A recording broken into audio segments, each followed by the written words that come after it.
दुसरं महत्वाचं आहे की कोणत्याही टेंडरमध्ये सहभाग घेतात असताना नॉमिनल रक्कम भरावी लागते ती 15 लाख रुपये असेल। त्याच्यामध्ये भाग घेतल्यानंतर जर ते मान्य झालं त्याच्यानंतर 25% रक्कम भरणे, त्याच्यानंतर 75% रक्कम भरणे। परंतु हे यांना ऐकायचंच नाहीये, यांना ऐकायचंच नाहीये। मुळामध्ये यांना ती प्रोसेस कळाली नाही। हे दलाली करण्याचं जे काम करतायत ना, हे दलाली करण्याचं जे काम करतायत ना, यांना बेस नाहीये। यांना सांगावं जा कोर्टाच्या समोर, सांगा कोर्टाला तुम्ही हे चुकीचं केलेलं आहे। कोर्टाला बोला ना तुम्ही। जेव्हा कोर्टामध्ये मॅटर आहे तुम्हाला बोलायचा अधिकार काय प्राप्त होतोय? तुम्ही कसं बोलू शकता? तुम्ही कोर्टाच्या विरोधात बोलतायत, त्या अधिकाराचा काही संबंध नाहीये। म्हणून यांना दरवेळेला आपलं काही लोकांनी आपलं उखळ पांढरं करण्यासाठी, ब्लॅकमेल करण्यासाठी हा रचलेला डाव आहे। म्हणून यांना कोर्टाच्या आदेशानुसारच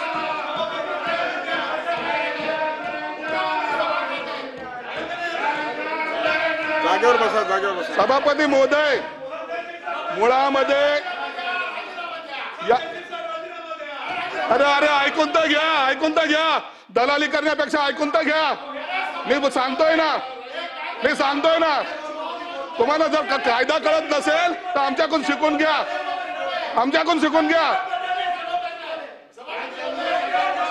यांना मुळामध्ये या गोष्टीचं भांडवल करायचंय। शिवसेना प्रमुख असताना जोड्याने मारला असता। आता मराठी माणूस पुढे चाललेला पाहवत नाही यांना, मराठी माणूस पुढे झालेला पाहवत नाही हे नाव देतात। म्हणून आता ही जी काय कोर्टाची प्रक्रिया आहे, आपण जागेवर या कोर्टाच्या प्रक्रियेनुसार काम झालेलं आहे। 20 तारखेपर्यंत टाइम दिला होता, 25% भरायचा टाइम है 20 तारखेपर्यंत दिला होता। 20 तारखेपर्यंत पैसे भरले नाही तर ती प्रक्रिया ऑटोमॅटिक रद्द होते। कदाचित हा कायदा यांना माहिती नाही, म्हणून यांनी जे काय आरोप केले ते एकदम बिनबुडाचे आहेत। माननीय मुख्यमंत्री आपण बसा।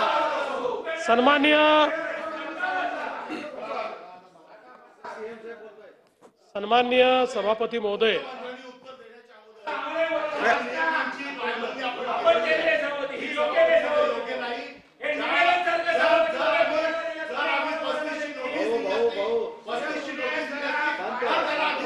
नियमाचं उल्लंघन झालं नाही। माननीय विरोधी पक्ष नेत्यांनी सिद्धांत शिरसाट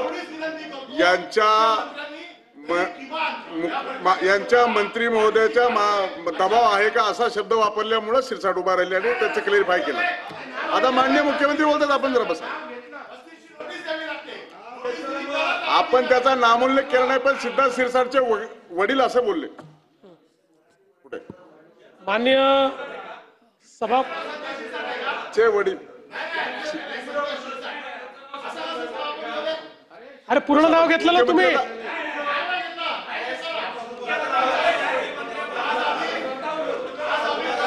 आता आपल्याला अपेक्षित उत्तर माननीय मुख्यमंत्री देत। बसा जरा। प्रस्तुत प्रकरणामध्ये सन्माननीय महसूल मंत्र्यांनी स्पष्ट केलेलं आहे की ही सगळी प्रक्रिया रद्द करण्यात आलेली आहे, त्यामुळे नव्याने प्रक्रिया करण्यात येईल। मंत्र्यांनी देखील आपला खुलासा या ठिकाणी केलेला आहे, तुम्हाला मान्य असो की नसो त्यांचा खुलासा झालेला आहे। तथापि या ठिकाणी आपण काही मुद्दे मांडलेले आहेत आणि अशा प्रकरणामध्ये पारदर्शिता असली पाहिजे, म्हणून या संदर्भात अटी शर्ती किंवा इतर प्रक्रियेमध्ये कुठे अनियमितता झालेली आहे का याची उच्चस्तरीय चौकशी केली जाईल। लक्षवेधी क्रमांक 2 ॲडव्होकेट निरंजन डावखरे। धन्यवाद सभापती महोदय। लक्षवेधी क्रमांक 2 माननीय मुख्यमंत्री दिल्याप्रमाणे सभापती महोदय, भिवंडी मधल्या अंजूर फाटा दापोडेच्या इकडच्या या गोडामाच्या संदर्भातली ही लक्षवेधी जरी असली तरी सभापती महोदय या संदर्भातली लक्षवेधी ही वारंवार वेगवेगळ्या गोडाऊन्स संदर्भातली भिवंडी या भागामधली प्रत्येक अधिवेशनामध्ये येत असते। सभापती महोदय, आपल्याला या विषयाला खरं तर मूळ कारण काय